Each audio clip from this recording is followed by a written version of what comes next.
तो टेंथ में क्या क्या पढ़ना है ये तो पता होगा। Yes sir. ठीक है। तो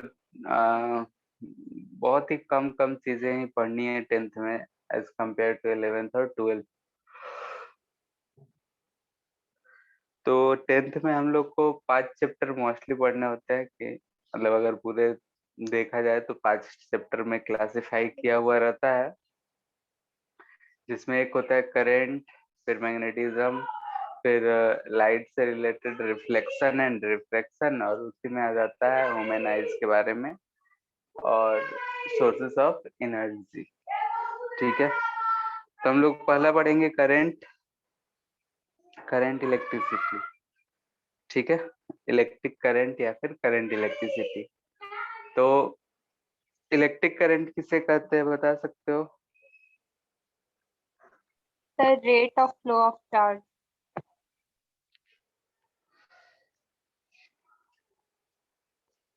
ये चल क्यों नहीं रहा है पेन?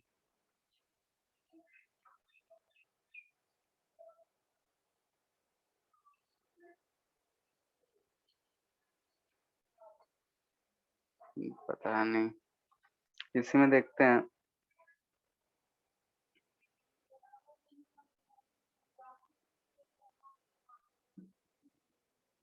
दिख रहा है?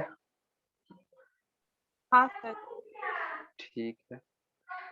ठीक है, तो हम लोग इलेक्ट्रिक करंट के बारे में इसमें देखेंगे।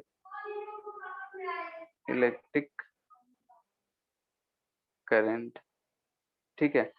इलेक्ट्रिक करंट के बारे में हम लोग पढ़ेंगे तो इसमें जैसे कि अगर हम लोग जानते हैं, अगर लाइफ के बारे में देखें सुबह से उठ के रात के सोने तक,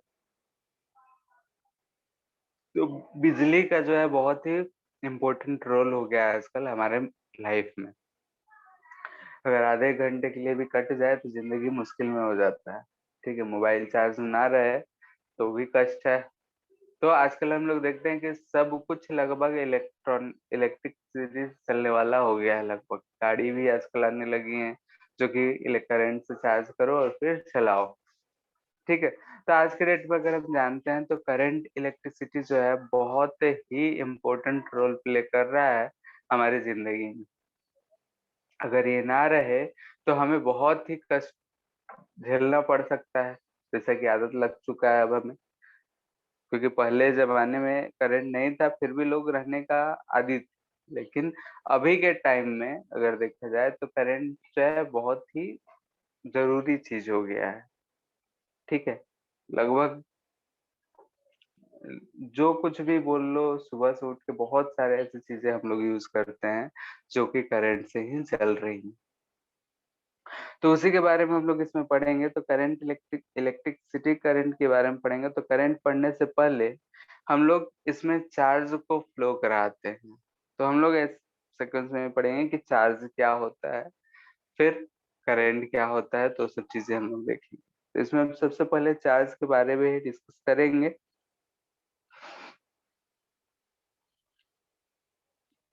फिर करंट के बारे में डिस्कस करेंगे। तो चार्ज, चार्ज क्या होता है कोई बताएगा?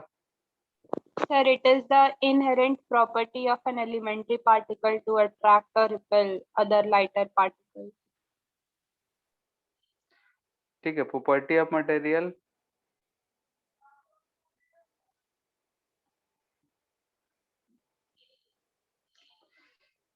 आदत हो गया है उसमें लिखने का। Virtue of which it attracts और रिपेल एनी अदर ऑब्जेक्ट। ठीक है। किसी और अदर ऑब्जेक्ट को अट्रैक्ट या रिपेल कर सकता है, ये एक ऐसा प्रॉपर्टी है जिसकी वजह से अट्रैक्शन और रिपल्सन शो करता है। इनहेरेंट प्रॉपर्टी है, यानी कि उसका खुद का एक प्रॉपर्टी है जिसकी वजह से वो ऑब्जेक्ट किसी और ऑब्जेक्ट को अट्रैक्ट या रिपेल कर सकता है।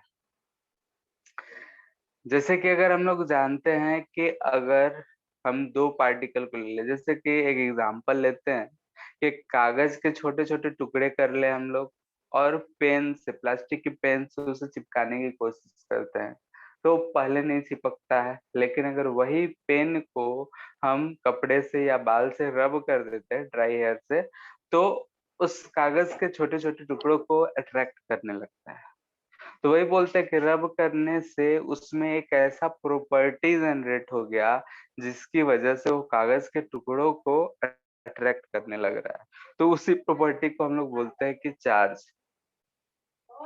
ठीक है, तो चार्ज कोई ऑब्जेक्ट या वस्तु नहीं है, बल्कि ये क्या है, तो एक प्रॉपर्टी है किसी भी मटेरियल का। ठीक है, कोई भी मटेरियल है तो उसके पास ऐसा प्रॉपर्टी हो सकता है जिसकी वजह से ये अट्रैक्ट या रिपेल करे, तो उसे हम लोग बोलेंगे कि इट इज चार्ज। ठीक है, इसका अगर यूनिट की बात की जाए तो यूनिट क्या होता है? कूलम। ठीक है, ऐसा यूनिट है। सीजीएस यूनिट, सीजीएस यूनिट पता है क्या? हाँ, स्टैट कूलम, या फिर इसे इलेक्ट्रोस्टैटिक यूनिट भी कहा जाता है, जिसे शॉर्ट फॉर्म में ESU लिखते हैं। ठीक है, तो 1 कूलम इक्वल टू होता है 3 × 10⁸ स्टेट कूलम या फिर ESU।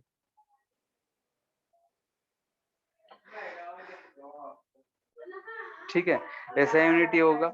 ये जो क्वांटिटी है ये हमारा कैसा क्वांटिटी होता है? स्केलर क्वांटिटी या वेक्टर क्वांटिटी?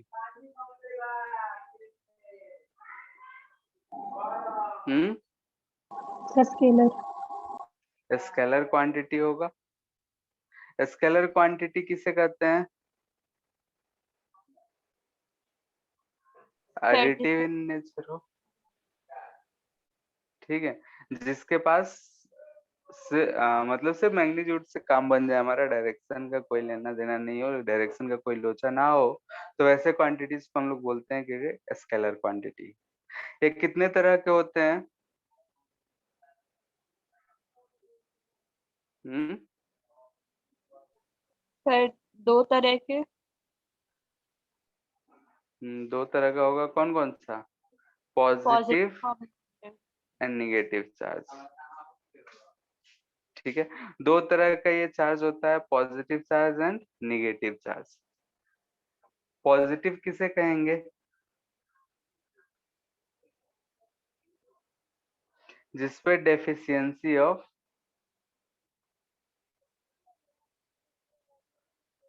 इलेक्ट्रॉन हो, तो उससे हम बोलेंगे कि पॉजिटिव चार्ज होगा। जिसपे एफिशिएंसी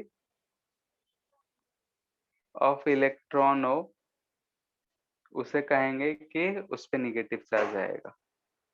ठीक है, यानी कि अगर कोई एक बॉडी है, जिस बॉडी पे अगर हम लोग बात कर रहे हैं, जैसे कि यहाँ पे कोई एक बॉडी है या दूसरा बॉडी, अगर इसमें से हम कुछ इलेक्ट्रॉन को निकाल के दे दिए, तो हमें क्या दिखेगा कि फर्स्ट वाले पे से हम इलेक्ट्रॉन को निकाले हैं, सेकंड पे एक्स्ट्रा हो गया, तो सेकंड पे एक्सेस में हमें इलेक्ट्रॉन दिखेगा और इसमें हमें इलेक्ट्रॉन का कमी दिखेगा।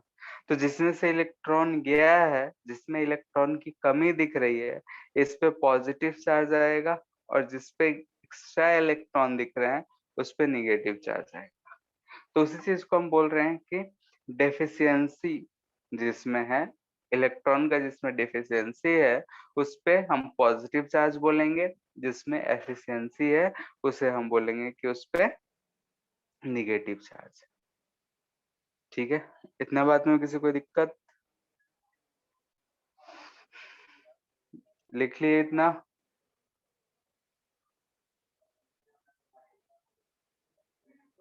बोलो। हाँ सर। ठीक है, सर तो ये नोट्स हम लोगों को, क्या ये नोट्स मिलेगा सर? ये वाला तो सेव पता नहीं कहाँ से होता है, तो ये आज लिख ही लो। ठीक है, वन नोट रहता तो मिल जाता। ठीक है, नेक्स्ट देखते हैं, वन नोट को अनइंस्टॉल करके देखेंगे, उस पे से पता नहीं क्यों नहीं काम नहीं कर रहा है।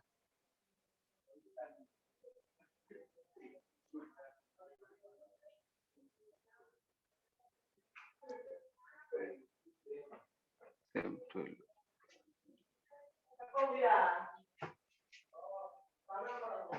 ठीक है, हो गया।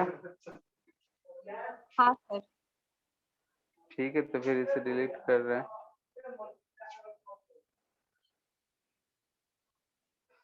ठीक है, तो यहाँ पे हम लोगों ने देखा कि चार्ज जो होते हैं दो तरह के होते हैं, पॉजिटिव चार्ज है, नेगेटिव चार्ज। अब इसके कुछ प्रॉपर्टीज के बारे में बात करें। अच्छा, एग्जाम्पल पूछा जाए तो बता सकते हो कि नेचुरली अकरिंग चार्जेस कौन कौन से हो सकते हैं? मतलब ऐसा कोई बॉडी का नाम जिसका नाम लेते ही मन में आ जाए कि हाँ भाई उस पर चार्ज होगा।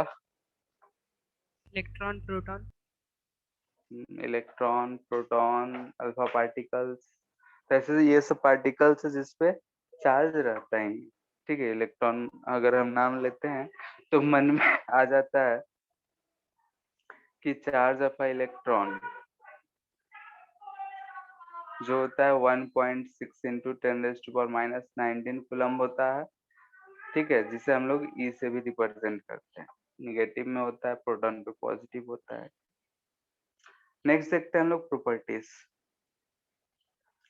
तो प्रॉपर्टीज में हम पहला देख रहे हैं कि स्केलर वाले को भी कभी कभी प्रॉपर्टीज में लिख दिया जाता है, तो लिख सकते हो it is scalar quantity. Sir फिर से लिखेंगे।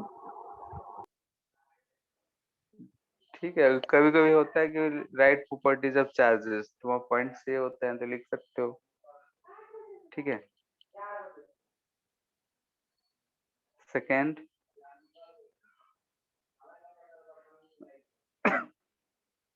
अगर हम दो चार्जेस, पॉजिटिव चार्ज है एक दूसरा भी पॉजिटिव चार्ज है, निगेटिव चार्ज है निगेटिव चार्ज है, इन दोनों में क्या खासियत है कि दोनों लाइक चार्जेस है। अगर हम लाइक चार्जेस को आसपास में रखे हो तो क्या इफेक्ट होता है? सर रिपेल होगा। लाइक जो होगा वो रिपेल करेगा और अनलाइक जो होगा वो अट्रैक्ट करेगा।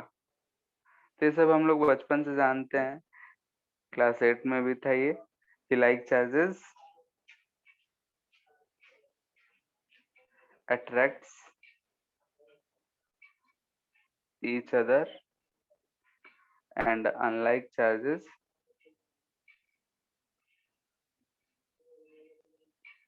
repel each other। ठीक है, थर्ड, अब थर्ड ये चीज कहता है कि अगर हम लोग किसी बॉडी पे चार्ज की बात कर रहे हैं, जैसे कि अगर ये हमारे पास कोई भी कंडक्टर ए बी सी जो भी रहा, इस पे हम चार्ज की बात कर रहे हैं कि इस पे हम कुछ क्यू चार्ज दे रखे हैं। तो ये जो चार्ज क्यू दिए होंगे ये जरूर कैसे आया होगा, तो या तो हम इसपे से कुछ इलेक्ट्रॉन्स को निकाले होंगे या इस पे कुछ इलेक्ट्रॉन्स को दिए होंगे। यानी कि या तो इसमें एक्सेस ऑफ इलेक्ट्रॉन्स होगा या फिर डिफिशियंसी ऑफ इलेक्ट्रॉन्स होगा। तो इसलिए इसमें बोला जाता है कि charge on any body, charge on any body, किसी भी बॉडी, दोनों अलग अलग होगा, any body will be integral multiple of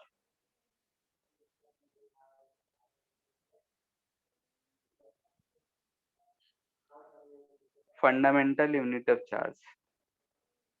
sir hmm, sir like charges attract each other and unlike charges repel each other.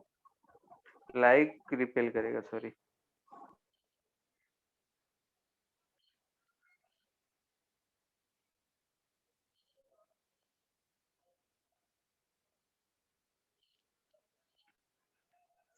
Attracts. ठीक है, third है कि अगर चार्ज ऑन एनी बॉडी, किसी भी बॉडी पे अगर हम चार्ज की बात करें, charge on any body will be integral multiple of fundamental unit of charge. और ये फंडामेंटल यूनिट ऑफ चार्ज किसे कहते हैं, तो इस वाले को बोलते हैं, यानी कि smallest unit of charge, charge on electron. यानी कि अगर हम क्यू की बात कर रहे हैं तो ये हम एन इंटू ई लिख सकते हैं। यहाँ पे एन क्या है, तो एन जो है एनी इंटीजर है। इंटीजर क्या होता है सबको पता है, एंड ई को बोल रहे हैं जो कि 1.6 इंटू 10⁻⁻19 कूलम हम यूज करते हैं चार्ज ऑफ इलेक्ट्रॉन। ठीक है, इसे ही हम फंडामेंटल यूनिट ऑफ चार्ज भी बोल रहे हैं। ठीक है, तो यहाँ पे n इंटीजर, इंटीजर किसे कहते हैं? Plus minus one, plus minus two, यानी फ्रैक्शन में ना रहे तो उसे हम लोग इंटीजर कहते हैं, कोई भी नंबर हो। ठीक है, तो किसी भी बॉडी पे अगर चार्ज की बात करेंगे तो इंटीग्रल मल्टीपल ऑफ ई ही रहेगा। तो इस प्रॉपर्टी को हम लोग ये भी बोलते हैं कि चार्ज इज क्वांटाइज्ड। इस प्रॉपर्टी को हम लोग क्या बोलते हैं ओवरऑल, कि चार्ज इज क्वांटाइज्ड। ठीक है, क्वांटाइज्ड, क्वांटा शब्द आता है कि एक पैकेट को रिप्रेजेंट करता है, तो वही से बोला जाता है चार्ज इज क्वांटाइज्ड। ठीक है, इसका मतलब ये हुआ कि अगर हमें किसी बॉडी पे चार्ज देना है तो जो स्मॉलेस्ट यूनिट है उसका इंटीग्रल मल्टीपल में हम उस पे चार्ज दे सकते हैं। जैसे एक छोटा सा एग्जांपल ले सकते हैं कि मार्केट में हमें 1 रुपये का सिक्का चल रहा है, तो अगर किसी को 15 रुपीज देने हो तो हम 15 एक के सिक्के दे सकते हैं, लेकिन अगर किसी को 15.5 रुपए देने हो तो हम नहीं दे पाएंगे। क्यों? क्योंकि मार्केट में जो है स्मॉलेस्ट सिक्का अवेलेबल है, यानी कि स्मॉलेस्ट जो पैसा अवेलेबल है वो 1 रुपये का है, उससे छोटे वाले जो है नहीं चल रहे। तो वही चीज यहाँ पे कहने का मतलब है कि अगर ई जो है स्मॉलेस्ट यूनिट ऑफ चार्ज है, यानी कि उससे छोटा हम नहीं कर सकते हैं, तो किसी बॉडी पे अगर चार्ज देंगे तो उसी का इंटीग्रल मल्टीपल दे सकते हैं। ऐसा नहीं होगा कि इस चार्ज को हम आधा आधा कट के एक पे दे दिए, दूसरे पे आधा दे दिए। ठीक है, तो इस प्रॉपर्टी को हम लोग बोलते हैं कि चार्ज इज क्वांटाइज्ड, यानी कि चार्ज जो होगा वो integral multiple of smallest unit of charge हो। क्लियर है ये? किसी को दिक्कत इसमें?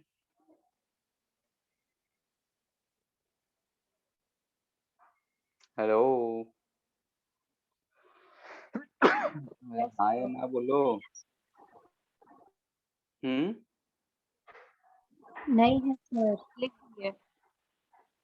लिख लिए, मिटा दें? हाँ सर।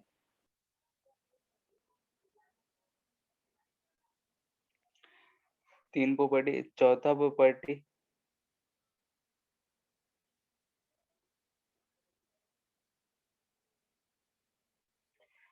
ठीक है, तो हम लोगों ने देखा है प्रॉपर्टीज में कि charges quantize, charges scalar quantity, scalar quantity को हम लोग बोल सकते हैं it is additive in nature.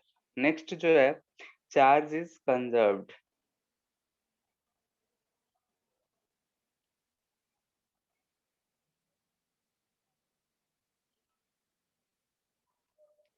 Charge is conserved. ठीक है, कंजर्व मतलब जितना पहले था उतना ही बाद में रहेगा। हम लोग एनर्जी कंजर्वेशन के बारे में पढ़े होंगे, 9th क्लास हम लोग पढ़े थे कि चार्ज एनर्जी जो होता है कंजर्व होता है, जितना पहले एनर्जी है उतना ही बाद में हो। तो वैसे ही यहाँ पे हम बोल रहे हैं चार्ज इज कंजर्व। कंजर्व करने का मतलब ये है कि अगर हम इसको बोले कि कोई भी अगर हमारे पास एक सिस्टम दिया गया हो, जैसे कि अगर कोई हमारा कमरा ही है, उसमें 10-20 बच्चे बैठे हुए हैं, तो अगर हम बाहर से ताला बंद कर दे, कोई ना अंदर आ रहा है ना कोई अब अंदर से बाहर जा पा रहा है, तो उस स्थिति में अगर हम देखेंगे कि अगर 1 घंटे पहले जितने बच्चे अंदर थे उतने ही 1 घंटे के बाद भी रहेंगे। ठीक है, हो सकता है कि अंदर में वो अपना प्लेस चेंज कर लिए हो, जो फर्स्ट बेंच पे बैठा हो लास्ट बेंच पे आ गया हो, लास्ट बेंच वाला मिडिल बेंच पे आ गया हो, यानी कि एक्सचेंज पॉसिबल है। लेकिन पहले अगर 20 स्टूडेंट्स थे तो अभी भी 20 स्टूडेंट्स ही रहे होंगे। तो वही चीज कंजर्वेशन रिप्रेजेंट करता है कि जितना जो भी क्वांटिटी पहले था उतना ही वो बाद में भी रहेगा। तो यहाँ चार्ज के लिए कह रहे हैं, तो इसके लिए हम यही कहेंगे कि for an isolated system, for an isolated system,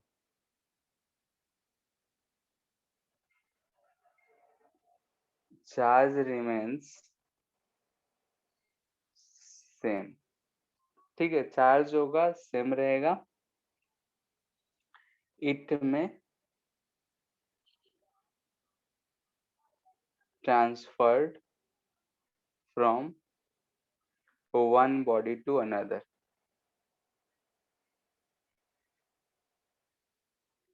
ठीक है, यानी कि आइसोलेटेड सिस्टम यानी कि उससे बाहरी से कोई लेना देना नहीं है। वैसा अगर सिस्टम है तो चार्ज जो है हमेशा सेम रहेगा। It may transfer from one body to another in the system.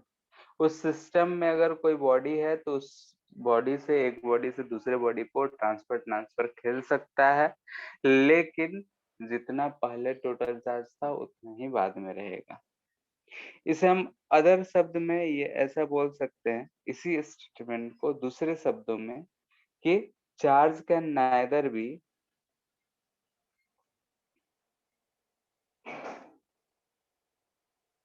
Created nor be destroyed. ठीक है, इसे हम लोग अदर लैंग्वेज में ऐसे बोल सकते हैं कि चार्ज को ना ही हम बना सकते हैं, ना ही चार्ज को हम डिस्ट्रॉय कर सकते हैं। ठीक है, हाँ, एक बॉडी से उठा के दूसरे बॉडी पे दे सकते हैं, तो एक बॉडी से चार्ज कम हो गया, दूसरे बॉडी पे चार्ज ज्यादा हो गया। तो चार्जेस कंजप्ट का मतलब यही होता है कि जो इनिशियल चार्ज था, यानी कि अगर आइसोलेटेड सिस्टम है, उससे हम दूसरी बाहर के सिस्टम से कोई लेना देना नहीं है, तो जितना चार्ज उसके अंदर पहले था उतना ही चार्ज बाद में रहेगा। जैसे कि अगर हम यूनिवर्स को मान लेते हैं एक सिस्टम में, तो दुनिया का जब शुरुआत हुआ होगा उस समय इस यूनिवर्स में जितना चार्ज रहा होगा आज के डेट में भी उतना ही होगा। हो सकता है एक फॉर्म बोल रहे हैं, एक बॉडी से दूसरे बॉडी ट्रांसफर हुआ होगा, गया होगा, लेकिन ओवरऑल जो चार्जेस थे उतना ही रहे होंगे। ठीक है, फिफ्थ,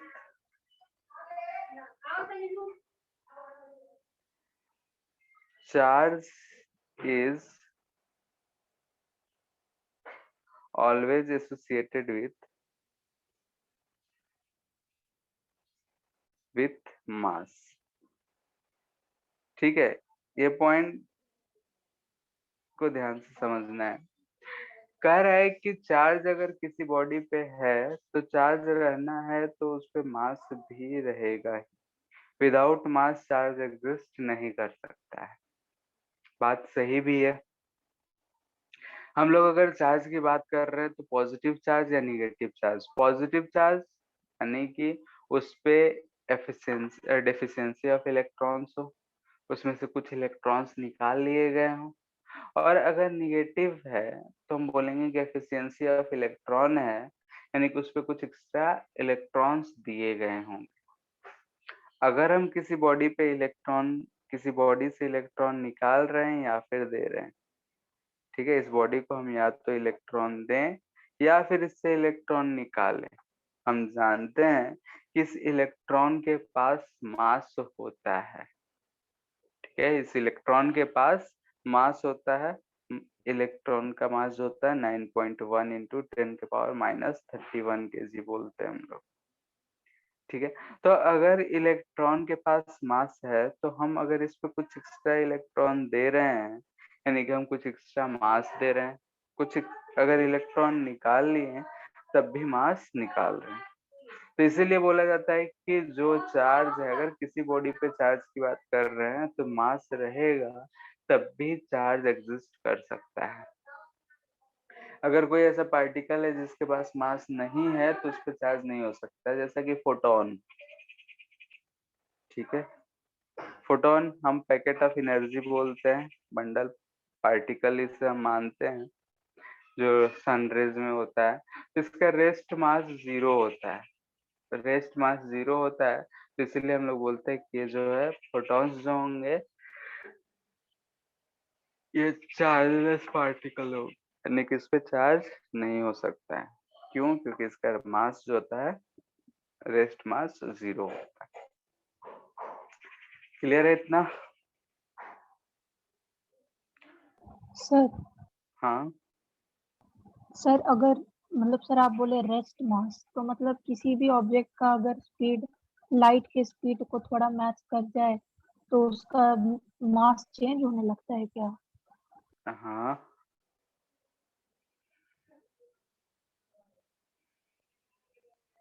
इस इक्वेशन से चेंज होता है। इस एम नॉट को बोलते हैं हम लोग रेस्ट मास, और एम जो है ये किसी भी स्पीड पे ये मास एम है। अब हम लोग अपना बॉडी या फिर गाड़ी ये सब का बात करते हैं, तो स्पीड ऑफ लाइट से हमारा मास क्या होता है, बहुत कम होता है। तो ये वाला टर्म को क्या कर लेते हैं हम लोग, नेग्लेक्ट कर लेते हैं। तो रेस्ट मास जो होता है वही हमारा मास हो जाता है। लेकिन इलेक्ट्रॉन्स, प्रोटॉन्स, ये 10⁻⁶ मीटर पर सेकंड की रफ्तार से इलेक्ट्रॉन्स चलते हैं किसी भी कंडक्टर। तो ये जो स्पीड है, स्पीड ऑफ लाइट कंपेरेजिबल है। तो उस केसेस में अगर हम लोग देखते हैं तो स्पीड पे भी मास डिपेंड करता है, ठीक है। लेकिन चार्ज जो है वो स्पीड पे डिपेंड नहीं करता है। तो उसे भी एक प्रॉपर्टी में हम लोग जोड़ लेते हैं कि charge is relatively invariant. Charge is relatively invariant, ठीक है। रिलेटिवली इनवेरिएंट करने का मतलब है does not depend on speed, ठीक है। कितने स्पीड से चल रहा है उससे कोई लेना देना नहीं है, ठीक है। ये अगर चार्ज है वो इलेक्ट्रॉन पे है तो ई के बराबर होगा। वो इलेक्ट्रॉन स्पीड ऑफ लाइट से चल रहा हो या फिर कहीं लेट के आराम कर रहा होगा, उतना ही चार्ज होगा। लेकिन अगर मास की बात करते हैं तो मास जो होता है वो स्पीड पे डिपेंड करता है, ठीक है। और कोई दिक्कत? सर हम्म, सर मास स्पीड पे डिपेंड करता है और हाँ। चार्ज हम लोग मास से एसोसिएट करते हैं, तो फिर चार्ज क्यों नहीं डिपेंड करेगा स्पीड पे? चार्ज मास से एसोसिएट करने का मतलब ये है कि अगर हम कोई एक बॉडी लेते हैं, ठीक है, इसमें 10 प्रोटॉन है, 10 इलेक्ट्रॉन है, तो इस पे चार्ज कितना है बताओ, बोलो। प्रोटॉन का और इलेक्ट्रॉन का चार्ज बराबर होता है, इक्वल एंड अपोजिट होता है। 10 प्रोटॉन और 10 इलेक्ट्रॉन दोनों के चार्जेस मिलके क्या ये न्यूट्रल हो जाएगा? Yes sir. अब न्यूट्रल हो जाएगा तो इसके पास मास होगा या नहीं? मास है, ठीक है। तो इस स्टेटमेंट का कहने का यही तात्पर्य है सिर्फ कि अगर यहाँ पे हम देख रहे हैं कि अगर मास है लेकिन चार्ज नहीं है, ऐसा पॉसिबल है। लेकिन अगर किसी बॉडी पे हम बोल दे कि चार्ज है तो मास जरूर होगा। विदाउट मास चार्ज नहीं एग्जिस्ट कर सकता है, तो वो चीज ये कहना चाहता है। ऐसा क्यों? क्योंकि हर हम चार्ज बोल रहे हैं कि इलेक्ट्रॉन को उस पे दें या फिर उससे इलेक्ट्रॉन्स को निकाले, इस वजह से। और हर एक इलेक्ट्रॉन के पास मास है, यानी कि हम देख रहे हैं ये बॉडी से या तो हम मास निकाले हैं या फिर मास दिए हैं। तो विदाउट मास हम चार्ज नहीं कर सकते कि किसी बॉडी पे होगा, ठीक है। तो ये स्टेटमेंट अलग चीज है। और दूसरा चीज कह रहा है कि हाँ, मास जो है स्पीड पर डिपेंड करता है लेकिन चार्ज नहीं। तो चार्ज ये नहीं कह रहा है कि हाँ भाई उसका चार्ज जो है चेंज हो रहा है, ठीक है। मास चेंज हो रहा है, इलेक्ट्रॉन का मास चेंज हो रहा है तो हो रहा है, लेकिन जो चार्ज है उतना ही है। तो इसलिए हम बोलेंगे कि उस पे जो चार्ज है वो स्पीड पे डिपेंड नहीं कर रहा है, ठीक है। हाँ, लेकिन उसका मास चेंज हो गया तो क्या हो, मास है तो चार्ज है। फिफ्थ प्रॉपर्टी का कहने का यही चीज तात्पर्य, ठीक है। अगर किसी बॉडी के पास मास नहीं है तो हम उस पे चार्ज नहीं कर सकते हैं कि होगा, क्योंकि अगर हम उससे इलेक्ट्रॉन निकाल रहे हैं तो जरूर उसके पास मास होगा, तभी निकाल सकते हैं क्योंकि इलेक्ट्रॉन के पास खुद मास है। या फिर अगर हम उस पे इलेक्ट्रॉन दे रहे हैं तो जरूर उसके पास मास होना चाहिए, क्योंकि हम इलेक्ट्रॉन दिए तो इलेक्ट्रॉन के पास तो है ना। 10 इलेक्ट्रॉन भी दिए हो तो 10 इलेक्ट्रॉन का ही मास होना चाहिए। तो वो चीज कह रहा है कि charge is always associated with mass, यानी कि अगर किसी बॉडी पे चार्ज है तो जरूर उस पे मास रहा होगा। क्लियर है? Yes sir. ठीक है, तो ये कुछ प्रॉपर्टीज है हमारे चार्ज के। चार्ज स्केलर क्वांटिटी है, एडिटिव इन नेचर, यानी कि हम उसे डायरेक्टली जोड़ सकते हैं। जैसे अगर किसी बॉडी पे 5 कूलम और 3 कूलम जोड़ेंगे तो 2 कूलम, यानी कि साइन के साथ जोड़ देंगे। डिलीट कर दे इसको, लिखा हुआ हो गया। हाँ सर।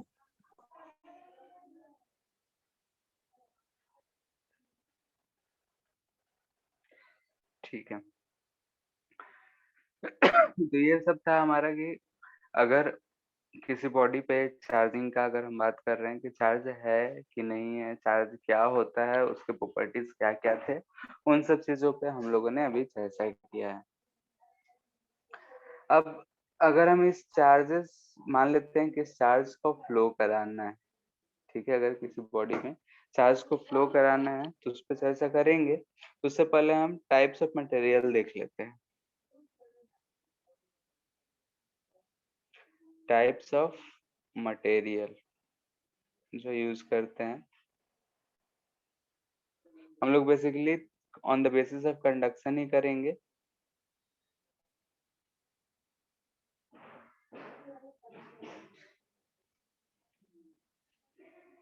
ठीक है, कंडक्शन यानी कि फ्लो ऑफ चार्ज के बेसिस पे कितने तरह में हम लोग डिवाइड करते हैं।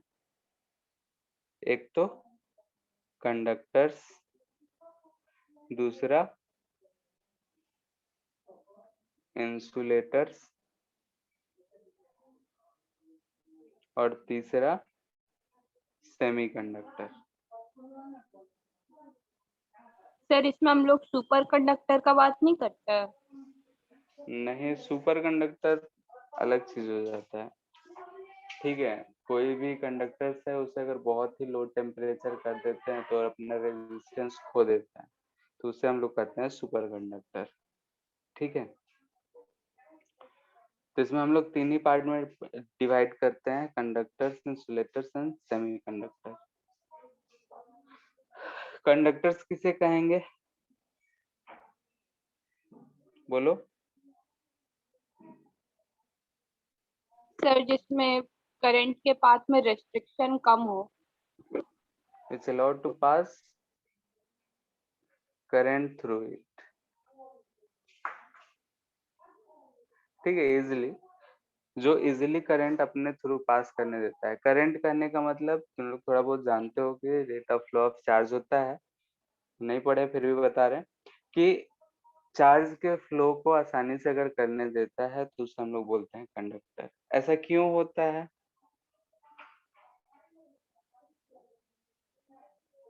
Due to presence of free electrons. Due to presence of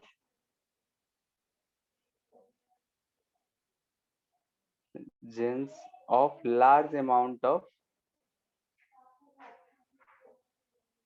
free electrons. ठीक है, large amount of free electrons इसमें होते हैं जो कि बहुत ही लूजली बॉन्ड होते हैं। ठीक है, यानी कि वो फ्रीली मूव कर सकते हैं, थोड़ा सा भी एनर्जी मिलेगा तो ये भागना शुरू कर देते हैं कंडक्टर्स के अंदर में। तो यही इलेक्ट्रॉन्स जो होते हैं कि ये अपने साथ एनर्जी लेकर उसमें भागे दौड़ रहे होते हैं, उसी की वजह से हमारा करंट इसमें प्रोड्यूस होता है।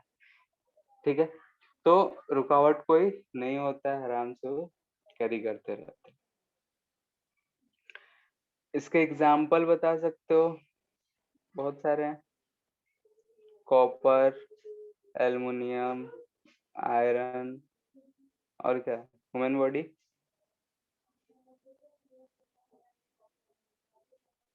ठीक है, एटसेट्रा।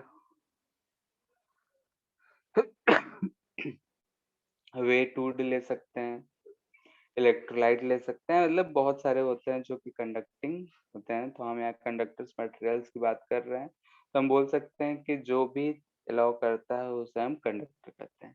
इंसुलेटर क्या होता है।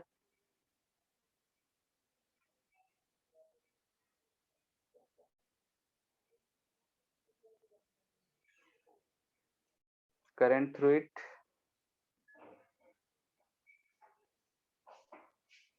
ठीक है, ये अपने थ्रू करंट पास नहीं होने देता है। और ऐसा क्यों होता है, बोलो?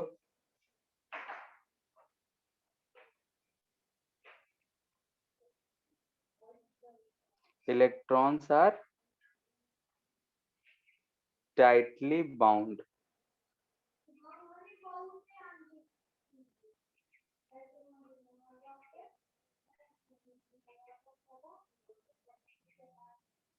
ठीक है, इलेक्ट्रॉन्स जो है टाइटली बाउंडेड है तो पकड़ के उसे रखा हुआ है। जो भी एटम का वो फ्री इलेक्ट्रॉन्स है, वो एटम ही उसे बहुत दो जोर से पकड़ के, बहुत ही एनर्जी से पकड़ के रखे हुए हैं। तो उसे मूव कराने के लिए हमें ज्यादा एनर्जी देना पड़ेगा। ठीक है, बहुत ज्यादा इनफैक्ट देना पड़ता है। तो इसलिए इंसुलेटर्स जो होते हैं उसमें करंट पास नहीं होता है। जो एनर्जी देना पड़ता है वो लगभग ग्रेटर देन 3 इलेक्ट्रॉन वोल्ट देना पड़ता है। एग्जाम्पल के तौर पे हम ले सकते हैं पीवीसी प्लास्टिक, ठीक है, ड्राई वुड एटसेट्रा। ये सारे एग्जाम्पल है हमारे इंसुलेटर्स के। अब आते हैं हम लोग सेमीकंडक्टर्स पे। तो सेमीकंडक्टर्स किसे कहेंगे, बोलो? which allow flow of charge with very low resistance. Which can allow to pass current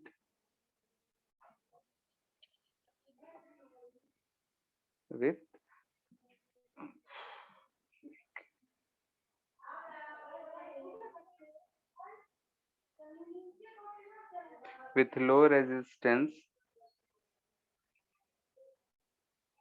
and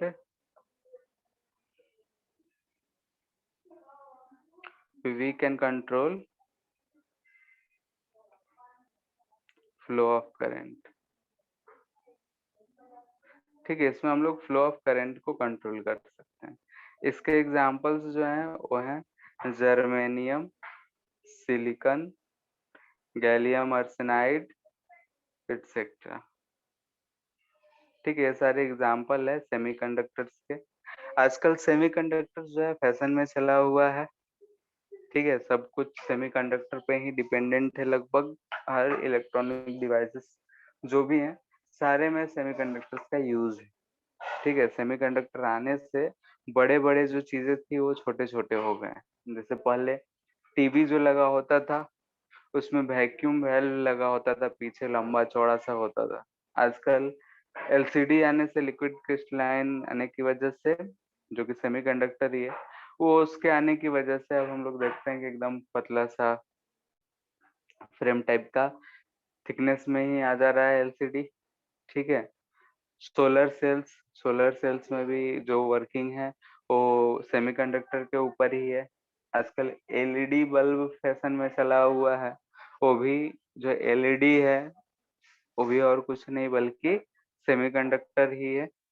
ठीक है, तो आजकल हम लोग बहुत सारे चीजें जो यूज करते हैं, रिमोट, ऑटोमेटिक गेट्स, बहुत जगहों पे सेमीकंडक्टर्स का यूज होता है। तो आजकल फैशन में सेमीकंडक्टर चल रहा है। फिर हाँ, सेमीकंडक्टर्स के एडवेंट से डिवाइसेस का साइज कंपैरेटिवली छोटा क्यों हो गया? जैसे कि ये बहुत छोटा सा, मतलब कि हमारा इतना छोटा सा पोर्शन है सेमीकंडक्टर का, एनर्जी प्रोवाइड करने के लिए बहुत ज्यादा हो गया है। ठीक है, हम जो पहले यूज करते थे कन्वेंशनल टंगस्टन यूज करते थे, तो इतना ऐसा करके इसे हम बॉल ऐसे लगाते थे। ठीक है, अब एक छोटा सा एलईडी बल्ब लाता है तो सिर्फ एक पीएन जंक्शन, बोलते हैं कि सेमीकंडक्टर है, बहुत छोटा सा वेफर होता है, उसी से रिलेटेड उतना एनर्जी निकल जाता है। ठीक है, नहीं, बहुत कम वोल्टेज पे ही इतना हो जाता है। फिर दूसरा बात, जो हम कंट्रोल्ड फैशन में हम करंट पास कराना चाहते हैं। ठीक है, हम कंट्रोल्ड फैशन में अगर करंट पास कराना चाहते हैं, जैसे कि हम यहाँ पे बोले कि कंट्रोल्ड वे में हम करंट को फ्लो करा सकते हैं, तो ऐसा करने के लिए हमें पहले जो था वैक्यूम ट्यूब का यूज करना पड़ता था। ठीक है, वैक्यूम ट्यूब जो है कंपेरेटिवली लार्ज स्पेस ऑक्युपाई करते थे, ठीक है। एक तरफ इलेक्ट्रोड एक तरफ एनोड, बीच में वैक्यूम क्रिएट करते थे। लेकिन अब सेमीकंडक्टर में हम लोग एक छोटे से मतलब सॉलिड टुकड़ा है एक छोटा सा, मतलब 10 ग्राम का भी हो तो उससे ही हम कर लेंगे, तो साइज क्या हो गया, बहुत कम हो गया, ठीक है।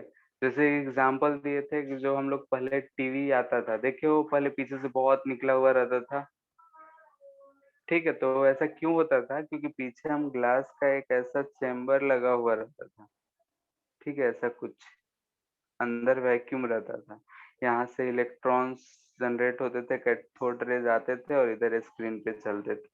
तो वही वैक्यूम ट्यूब जो था उसी के अल्टरनेट में वो यूज होता था। तो उसी चीज को हम हटा दिए यहाँ पे सेमीकंडक्टर के आने से। अब हम एक छोटा सा टुकड़ा लगा के हम उतना कंट्रोल कर सकते हैं करंट को, ठीक है। तो इस वजह से ऐसा होता है। क्लियर है? Yes. इतना में और कोई दिक्कत? डिलीट कर दे, हाँ कि ना? हाँ सर।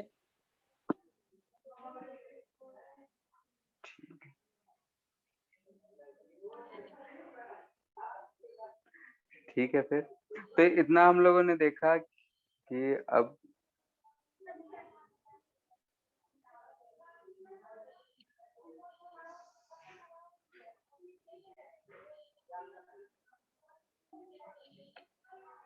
ठीक है,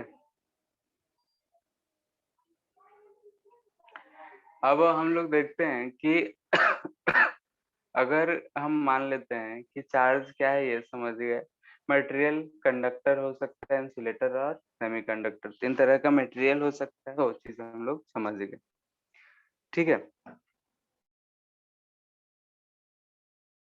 अगर हम चार्ज को दौड़ा सकते हैं तो कैसे दौड़ाएंगे, ठीक है। तो चार्ज है, मान लेते हैं कि अगर यहाँ पे चार्ज है रखा हुआ है, ठीक है, रेस्ट में, कोई भी चार्ज क्यू है और ये रेस्ट में है।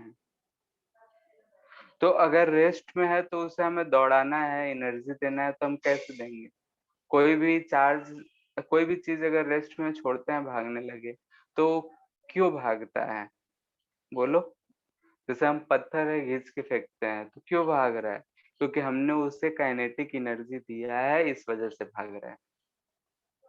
हम एक ईंट ले गए छत पे, छत पर से छोड़ दिए तो ये ईंट जो है ये नीचे आके गिरता है, ठीक है। ऐसा क्यों होता है? तो अगर हम इसे किसी एच हाइट ऊपर ले गए हैं तो इसका पोटेंशियल एनर्जी जो है बढ़ गया है, ठीक है। यानी कि साइड पे इसका जो पोटेंशियल एनर्जी था कितना होगा बताओ? mgh. mgh, ठीक है। इतना पोटेंशियल एनर्जी बढ़ गया अगर हम यहाँ का पोटेंशियल एनर्जी 0 बोल रहे हैं तो ग्राउंड। अब वहां से हम छोड़ते हैं तो ये पोटेंशियल एनर्जी जो है काइनेटिक एनर्जी में चेंज होता है, इसके पास स्पीड जनरेट होता है, और जब अर्थ से जस्ट टकराने वाला होता है तो उस समय ये टोटल का total potential energy kinetic energy में बदल गया होता है, अगर कोई लॉस को हम ना माने तो। और टकराने के बाद sound energy, heat energy, deformation, इन सब की वजह से सारा एनर्जी लॉस हो जाता है। तो यहाँ पे हम देख रहे हैं कि एक चार्ज, एक पार्टिकल जो मूव किया, वो एनर्जी के कंसिडरेशन से देखें तो हमने जब छोड़ा तो ही वो मूव करना शुरू किया। इसे अगर हम नीचे छोड़ते तो ये ऊपर नहीं जाता, क्यों? क्योंकि ऊपर ले जाने में हमें कुछ एक्स्ट्रा वर्क करना पड़ेगा, क्योंकि ऊपर इसका एनर्जी ज्यादा है। कोई भी बॉडी स्पॉन्टेनियस मोशन तभी करेगा जब वो अपना एनर्जी लूज करके स्टेबल की तरफ जाना चाहेगा। तो वैसे ही अगर ये चार्ज जो है रेस्ट में है, अगर हम इसके बगल में एक और चार्ज रखे होते प्लस क्यू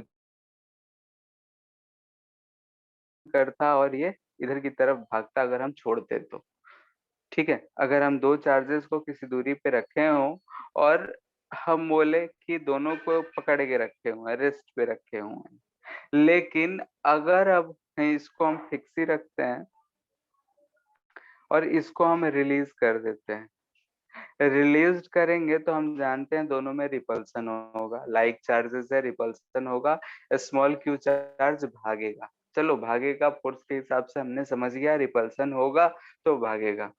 लेकिन थोड़ा बहुत और गौर करें तो क्या दिख रहा है हमें कि यहाँ पे जब हम पकड़ के रखे होंगे तो जरूर इसके पास कुछ ना कुछ एनर्जी रहा होगा, तभी जब हम छोड़ रहे हैं तो भाग रहा है। अगर एनर्जी नहीं होता तो ये भाग कैसे रहा, काइनेटिक एनर्जी में क्या बदल रहा है, बात समझ आ रहा है। वैसे ही जैसा कि अगर हम इस m मास को h हाइट पे ले गए थे, तो यहाँ पे हम ले जाके पकड़ के रखे हुए हैं, तो जरूर इसके पास एनर्जी था, कितना था, mgs था, जिसकी वजह से हम छोड़े तो ये वर्क करा और नीचे आया तो यहाँ ये काइनेटिक एनर्जी में बदल रहा है। लेकिन अगर हम यहाँ चार्ज को उसी की तरह कंसिडर करें तो यहाँ पे ये जब यहाँ पे फिक्स्ड है तो ये चार्ज जरूर कुछ ना कुछ एनर्जी रखा होगा। ये चार्ज जो है इसके पास कुछ ना एनर्जी होगा, तभी हम रिलीज कर रहे हैं तो ये इधर भाग रहा है, यानी कि वो काइनेटिक एनर्जी में चेंज हो रहा है। ठीक है, तो वही एनर्जी पर यूनिट चार्ज को एक टर्म हम लोग डिफाइन करते हैं, इलेक्ट्रिक पोटेंशियल।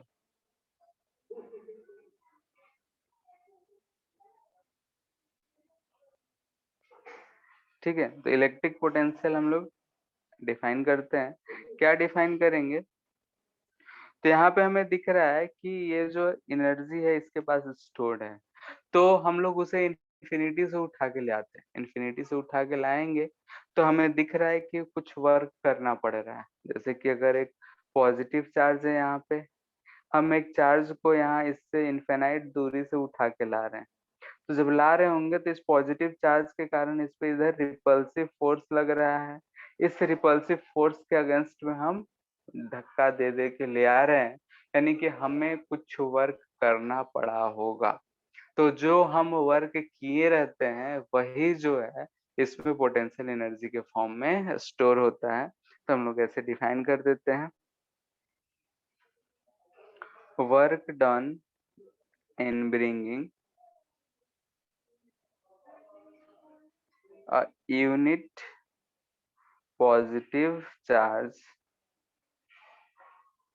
ठीक है,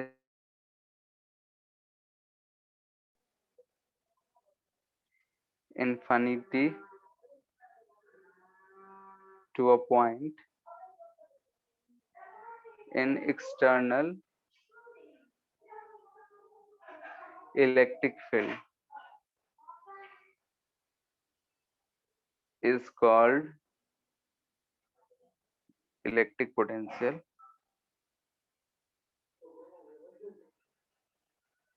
at that point।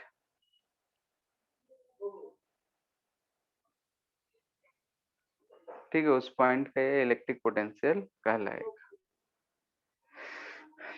क्लियर है, तो इस चीज को हम लोग बोल रहे हैं इलेक्ट्रिक पोटेंशियल। अगर हम इसे मैथ के टर्म में लिखें तो इलेक्ट्रिक पोटेंशियल को हम लोग V से लिखते हैं। ठीक है, और इसे हम लिख सकते हैं V इक्वल टू और कुछ नहीं, वर्क डन बाई चार्ज होता है। ठीक है, एक पॉइंट से दूसरे पॉइंट ले जाने में तो potential difference equal to work done by charge. यहाँ से हम लोग बोल सकते हैं वर्क डन इक्वल टू होगा Q इंटू V। ठीक है, चार्ज इंटू पोटेंशियल, डिफरेंस हम लोग बोल देते हैं। यहाँ पे इनफाइनाइट है तो इनफाइनाइट का जीरो लेते हैं, इसलिए किसी पॉइंट का V लिख सकते हैं। दो पॉइंट होगा तो दो पॉइंट के बीच में डेल्टा V, तो चेंज के टर्म में लिखेंगे तो work done equal to Q into delta V लिख सकते हैं। ठीक है, ये दो पॉइंट्स के बीच का पोटेंशियल डिफरेंस को रिप्रेजेंट करता है। ठीक है, तो ये इलेक्ट्रिक पोटेंशियल एक छोटा सा हमारा टर्म है जिसके बारे में हम लोग 12th में डिटेल में पढ़ते हैं। यहाँ सिर्फ बस इतना समझना है कि इलेक्ट्रिक पोटेंशियल जो है किसी भी पॉइंट पे हमें रिप्रेजेंट करता है कि उस चार्ज के पास कितना एनर्जी है पर यूनिट चार्ज। एक यूनिट चार्ज के पास कितना एनर्जी है उस चीज को ये रिप्रेजेंट करता है। क्योंकि अगर हम टोटल एनर्जी की बात करें तो दिख रहा है कि अगर हम V से Q को मल्टीपल कर दिए तो हमें total energy of the charge मिल रहा है उस पॉइंट पे। तो एक यूनिट पे कितना चार्ज है उसी चीज को ये पोटेंशियल हमें रिप्रेजेंट करता है कि एक यूनिट चार्ज के पास कितना एनर्जी। इतना बात क्लियर है?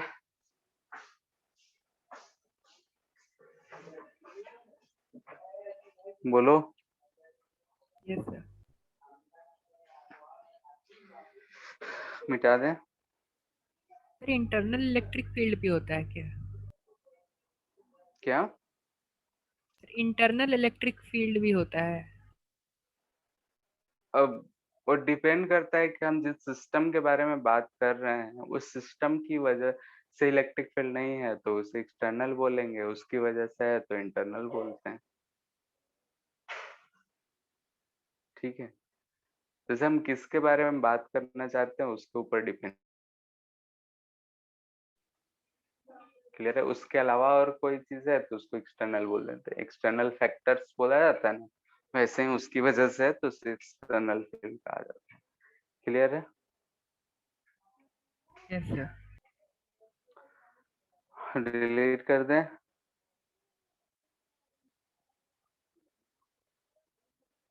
Yes sir. ठीक है, तो इतना कुछ हम लोगों का थोड़ा बहुत हम लोगों ने सीखा, नए नए चीजें। ठीक है, कि चार्ज की प्रॉपर्टी, चार्ज क्या है ये तो हम लोग 10th क्लास 8th क्लास में ही पढ़े थे। ठीक है, चार्ज के प्रॉपर्टीज में हम लोग कुछ कुछ सीखा, फिर देखा कि अगर इलेक्ट्रिक पोटेंशियल है तो इलेक्ट्रिक पोटेंशियल क्या होता है। ठीक है, इलेक्ट्रिक पोटेंशियल भी डिटेल में जो हम लोग को पढ़ना है हम लोग बाद में ही पढ़ेंगे। ठीक है, इसके बाद देखते हैं इलेक्ट्रिक करंट।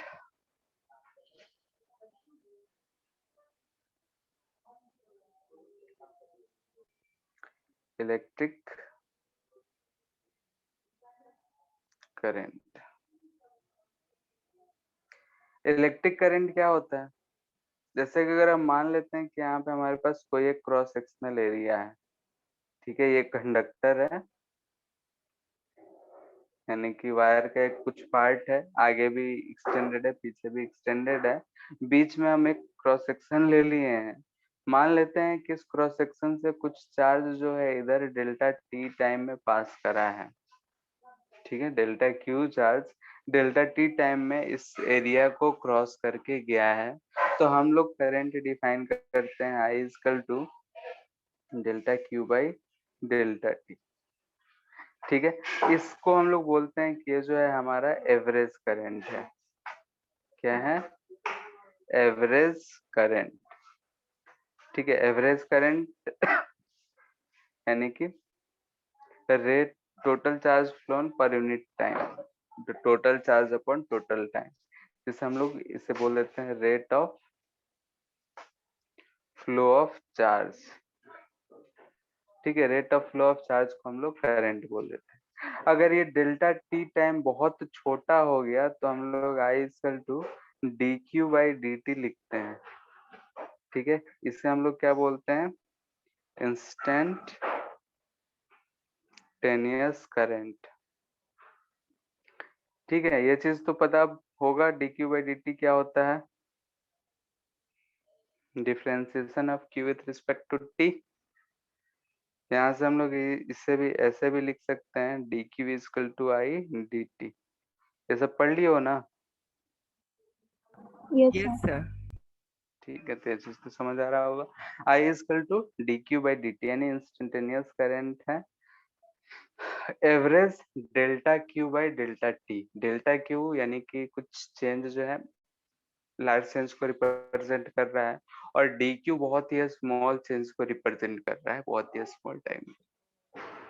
तो यहाँ पे हम लोग इसे ऐसे लिखते हैं इंस्टेंटेनियस को कि limit delta t tends to zero delta Q by delta t, इसी चीज को d Q by D t लिखा जाता है।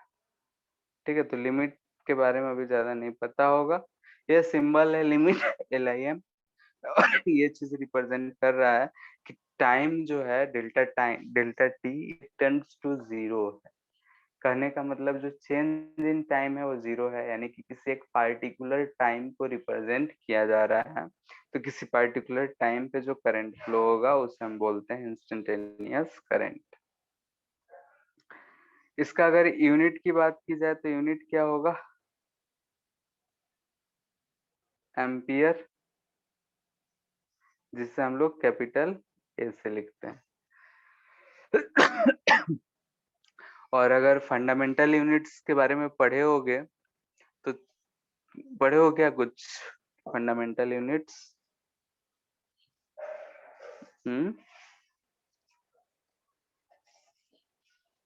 नहीं, ठीक है। तो 11th में पढ़ोगे नहीं तो आईसीएससी में पहले शायद पढ़ा दिया जाता है। खैर 7 फंडामेंटल यूनिट्स होते हैं, उसमें से करंट भी एक है। मतलब कि फंडामेंटल यूनिट्स से उस यूनिट को बोलते हैं जिससे हम लोग इंडिपेंडेंट मानते हैं कि वो किसी और चीज पे डिपेंड ना करता हो। तो करंट जो है उनमें से एक है। तो करंट हम लोग average current delta Q by delta T instantaneous current D Q by D T हम लोग लिख सकते हैं। ठीक है, हो गया इतना?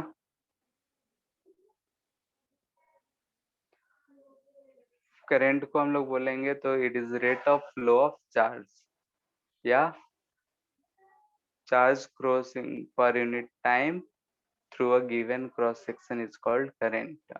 जैसे बोलना चाहें कर सकते हैं। इतना डिलीट कर दें।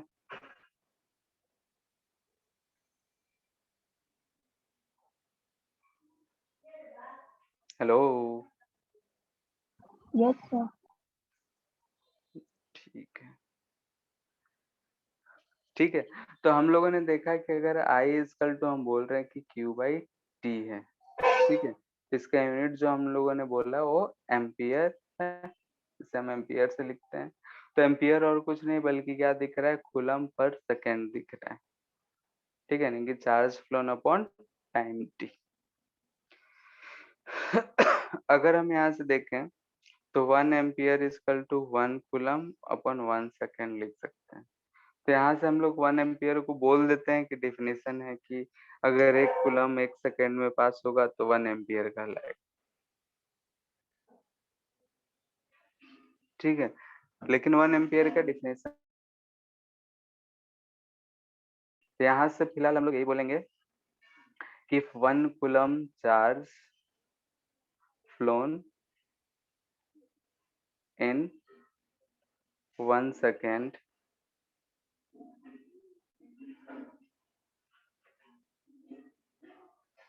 Through a cross section. ठीक है, 1 coulomb charge phloem through in 1 second through a cross section, then current is said to be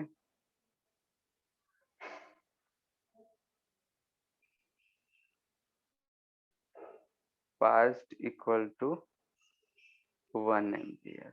तो कहलाएगा कि करंट जो पास हुआ है और कुछ नहीं बल्कि 1 एम्पियर पास हुआ है। ठीक है,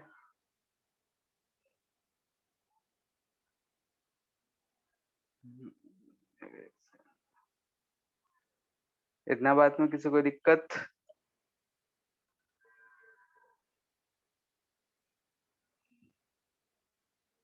बोलो।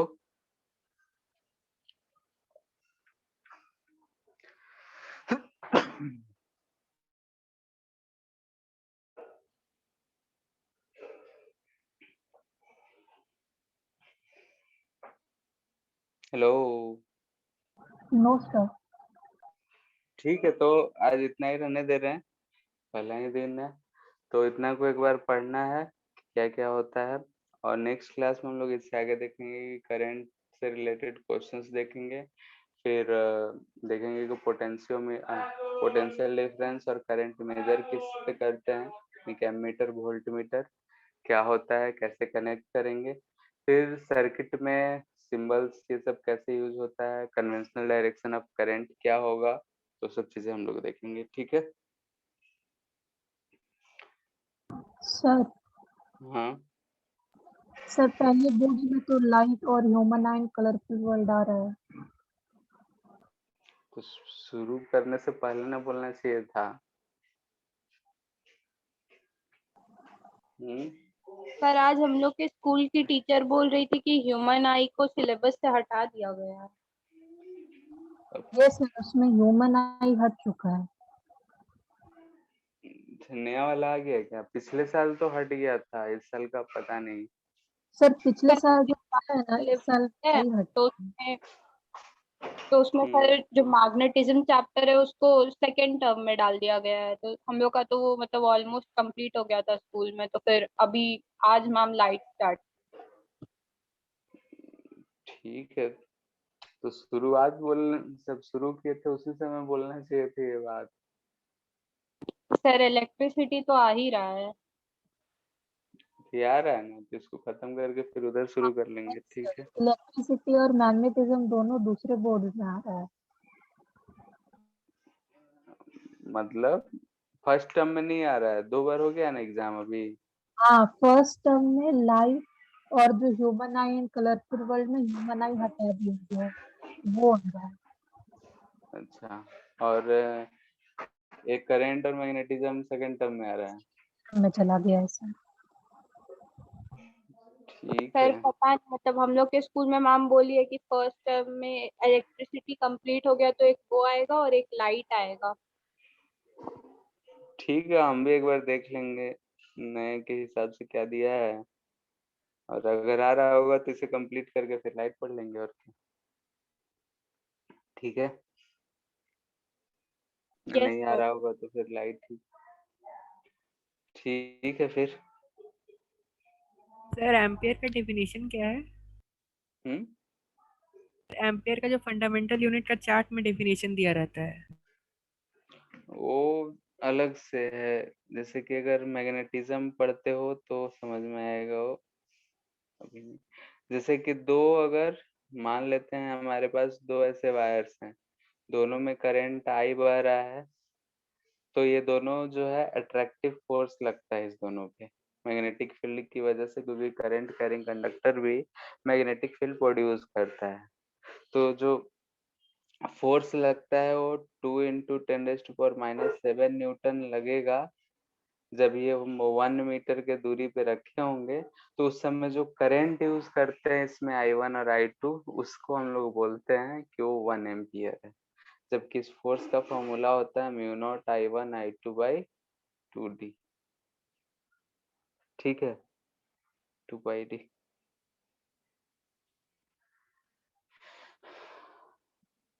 तो ये चीज अभी नहीं पढ़ना है, 2D होता है μ0I1I2/2D। तो यहाँ से जब D 1 मीटर रखेंगे, μ0 कांस्टेंट होता है, फोर्स इतना कुछ लगता है पाई रहेगा। ठीक है, तब हम लोग बोलते हैं कि जो करंट I1 I2 है 1 एम्पियर है। वहां से डेफिनेशन लिखा गया है। ठीक है, यस सर। ठीक है फिर एंड कर रहे हैं, और सिलेबस फिर बात